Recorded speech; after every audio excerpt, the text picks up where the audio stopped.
Hi friends, ఈరోజు అయితే మనం బ్రెడ్ కస్టర్డ్ అయితే ఎలా ప్రిపేర్ చేయాలో చూద్దాము. ఇది ఫ్రిడ్జ్లో పెట్టుకొని చల్లగా సర్వ్ చేసుకుంటే చాలా బాగుంటుందండి. దానికోసం అయితే ముందుగా పొయ్యి మీద అయితే పాలు పెట్టేసుకోవాలి. ఇలా పావు లీటర్ అయితే పాలు తీసుకున్నాను. అవైతే పొయ్యి మీద పెట్టేసుకొని మరగనివ్వాలండి. ఇలా మరుగుతున్నప్పుడు షుగర్ అయితే వేసుకోండి. మీకు సరిపోయినంత చూసుకొని షుగర్ వేసేసుకోండి.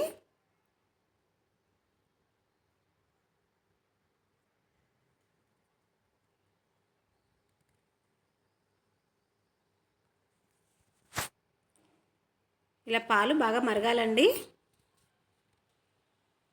ఇవి కొద్దిగా మరిగి దగ్గర పడాలి.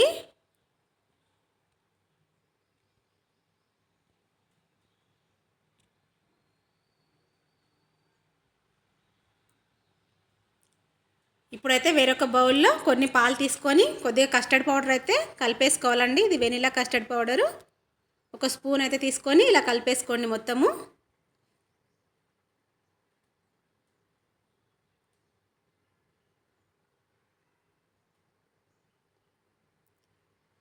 ఇలా కలుపుకున్న కస్టర్డ్ పౌడర్ని మనం పాలల్లో వేసేసుకొని కలుపుకోవాలి.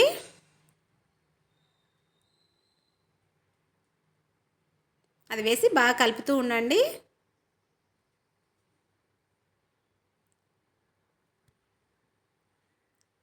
ఇలా కలుపుతూ ఒక 5-6 నిమిషాలు అయితే ఉడికించుకోవాలండి పాలల్లో కస్టర్డ్ పౌడర్ని.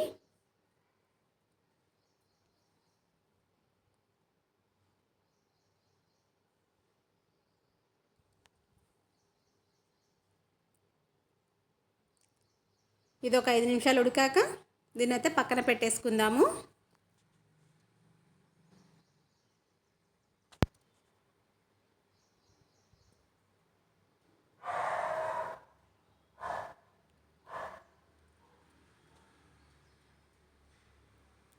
ఇప్పుడు దీన్ని పక్కన పెట్టేసుకోండి. ఇప్పుడు పొయ్యి మీద ఒక ప్యాన్ పెట్టుకొని దాంట్లో ఆయిల్ వేసుకోవాలి. ఆయిల్ వేసుకొని బ్రెడ్ని అయితే మనం ముక్కలుగా అయితే ముందే కట్ చేసి పెట్టుకోవాలండి. ఇలా ముక్కల్లాగా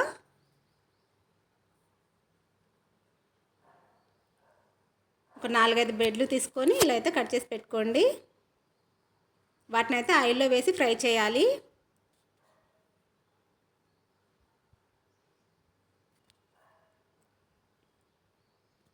ఇవి తొందరగానే ఫ్రై అయిపోతాయండి.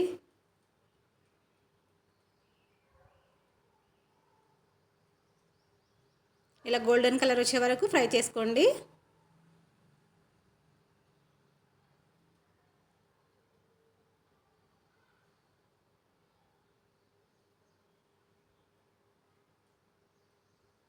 అన్నీ ఇలాగే చేసేసుకోండి మిగతా బ్రెడ్లు కూడా.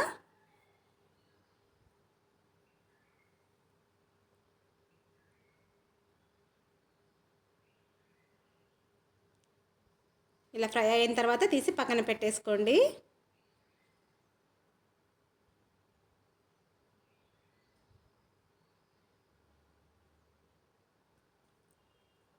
ఇప్పుడు ఒక ప్లేట్లో ఇలా కొద్దిగా కస్టర్డ్ వేసుకొని దానిపైన బ్రెడ్ వేసేసి మళ్ళీ కస్టర్డ్ వేసుకోండి.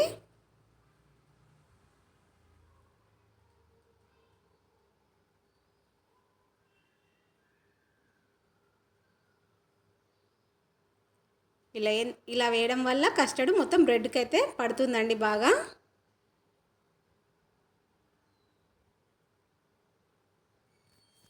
ఇది ఒక గంట పాటు ఫ్రిడ్జ్లో పెట్టాలండి. చాలా బాగుంటుంది కూల్గా. ఇలా తినాలనుకుంటే తినేసేయండి. కూల్గా ఉంటే ఇంకా బాగుంటుందండి.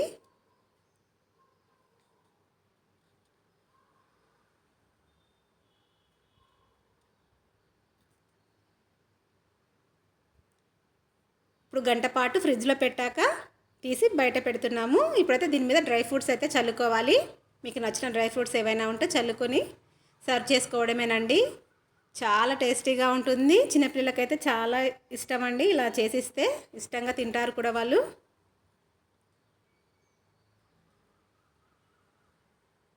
కస్టర్డ్లో బ్రెడ్ నానిపోయింది ఫ్రిడ్జ్లో పెట్టినందువల్ల, అందుకే అలా కనిపిస్తున్నాయి మీకు అవి.